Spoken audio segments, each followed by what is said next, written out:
व्यक्ति किसी और वस्तु या भाव से परिचित हो ना हो, भय और भविष्य दोनों ही व्यक्ति के मन में सदैव रहते हैं, जिनका अस्तित्व व्यक्ति के अस्तित्व पे भारी रहता है। विचित्र है ना? वह वो है जिसे आप नहीं जानते, जो अनजान है, और इसी कारण आपको भय लगता है कि ना जाने क्या होगा। भविष्य वो है जो अब तक घटा ही नहीं, तो जो घटा ही नहीं उसके विषय में चिंता क्यों? आपके हाथ में है वर्तमान। वर्तमान के कर्म सत्य मन से कीजिए और सोचिए ये कि अपने कर्मों को और कितनी श्रेष्ठता से किया जा सकता है। इसलिए आप विश्वास कीजिए,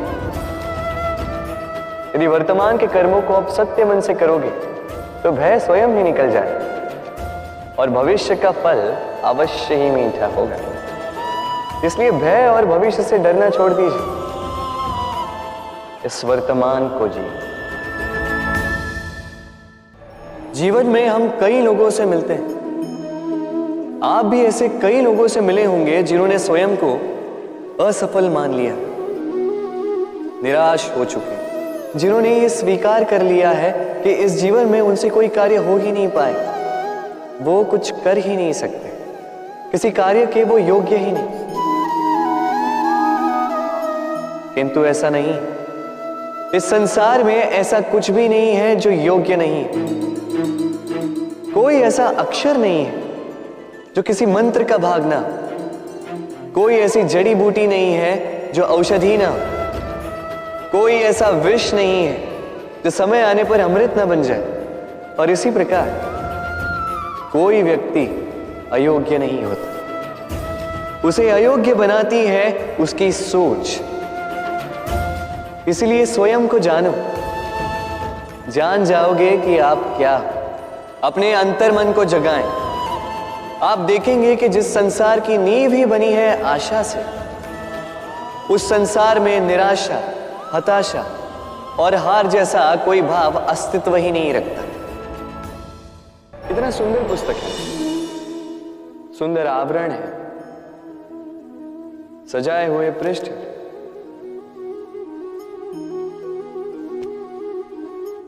किंतु क्या ये सत्य में अद्भुत पुस्तक कहलाने की पात्र है? क्या इसमें जो लिखा है वो सत्य है, प्रेरणादायी है, हमारे लिए मूल्यवान है? कैसे निश्चय लिया जाए इस बात का? अब आप सोचेंगे कि सीधी सी बात है, आवरण को देख के पुस्तक की गुणवत्ता कैसे जानी जा सकती? इसके लिए तो आपको उसे पढ़ना होगा, उसे समझना होगा, समय देना होगा, है ना? बिल्कुल उचित सोच रहे हैं आप। बस आश्चर्य की बात यह है कि पुस्तक के विषय में आप ये सारी बातें जानते हैं, किंतु किसी व्यक्ति के विषय में आप ये सारी बातें मन में नहीं लाते। व्यक्ति का मूल्यांकन भी उसके वस्त्रों से, उसके शारीरिक रूप से या उसकी सुंदरता से नहीं किया जा सकता। उसके लिए आपको उस व्यक्ति को पढ़ना होगा, उसे समझना होगा, उसे समय देना होगा। और हम क्या करते हैं?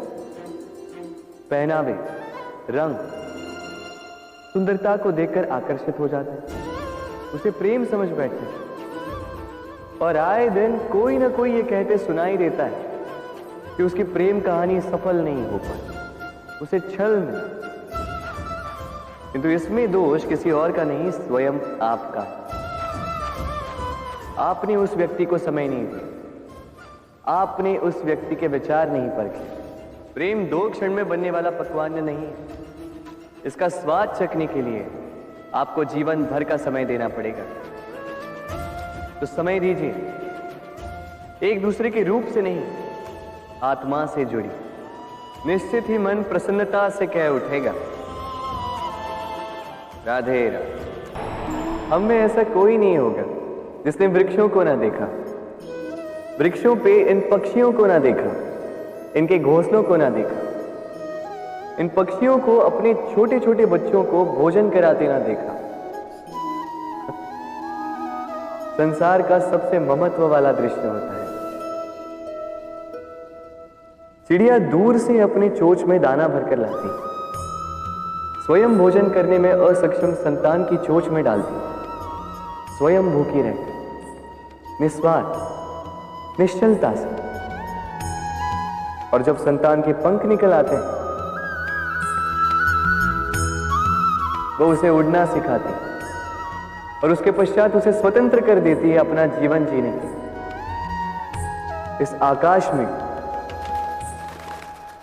उड़ान भरने के। और हम मनुष्य क्या करते हैं? जिस संतान को हम पंछी की भांति पालते हैं, उसके पंख निकलते ही हम उसे बांध देते हैं, ये सोच के कि कहीं वो दूर उड़कर न चली जाए। ऐसा नहीं कि इस स्थिति में माता पिता को संतान से प्रेम नहीं है, अवश्य, किंतु इसमें प्रेम पर मोह भारी पड़ जाता है, जो स्वयं अपने और संतान के भविष्य के बीच में बाधा बन जाता है। हम ये भूल जाते हैं कि हम केवल जन्मदाता हैं, भाग्य विधाता नहीं। तो जब प्रेम में मोह आ जाए तो वो प्रेम नहीं, स्वार्थ बन जाता है। इसलिए प्रेम को पास रखिए और मोह को दूर, क्योंकि जिससे प्रेम करते हैं उसका विकास नहीं रोका करते। प्रेम संसार का सबसे पवित्र बंधन है, पर सच पूछो तो ये बंधन से मुक्ति है, स्वतंत्रता है।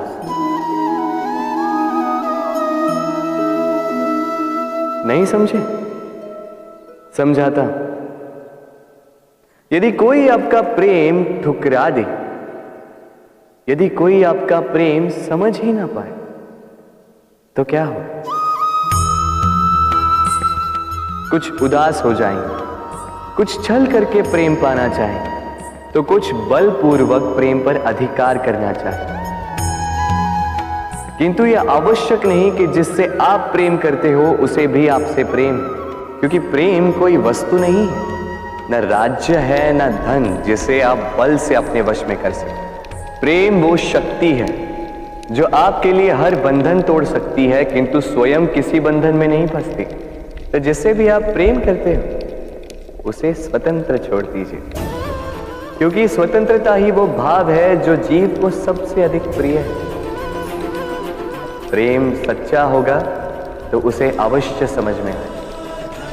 तब तक के लिए निस्वार्थ भाव से प्रेम कीजिए, स्वार्थ हट जाएगा तो प्रेम आ ही जाएगा और मन प्रसन्न होकर बोलेगा, राधे राधे।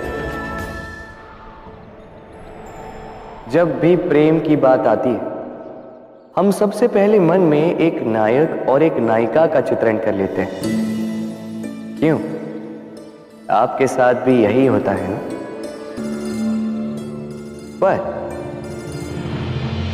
क्या प्रेम केवल नायक नायिका के आकर्षण का बंधन है? नहीं, प्रेम तो परिवार से हो सकता है, माता पिता भाई बहन से हो सकता है, सखा मित्रों से हो सकता है, देश और जन्मभूमि के लिए हो सकता है, मानवता के लिए हो सकता है, किसी कला के लिए हो सकता है, इस प्रकृति के लिए हो सकता है। पर प्रेम कभी उस पन्ने पर लिखा ही नहीं जा सकता जिस पर पहले ही बहुत कुछ लिखा। जैसे एक भरी मटकी में और पानी आ ही नहीं सकता। तो यदि प्रेम को पाना है तो मन को खाली करना होगा, अपनी इच्छाएं, अपना सुख सब त्याग कर समर्पण करना होगा। अपने मन से व्यापार हटा दो, तभी प्यार मिलेगा और मन प्रसन्न होकर बोलेगा, राधे राधे।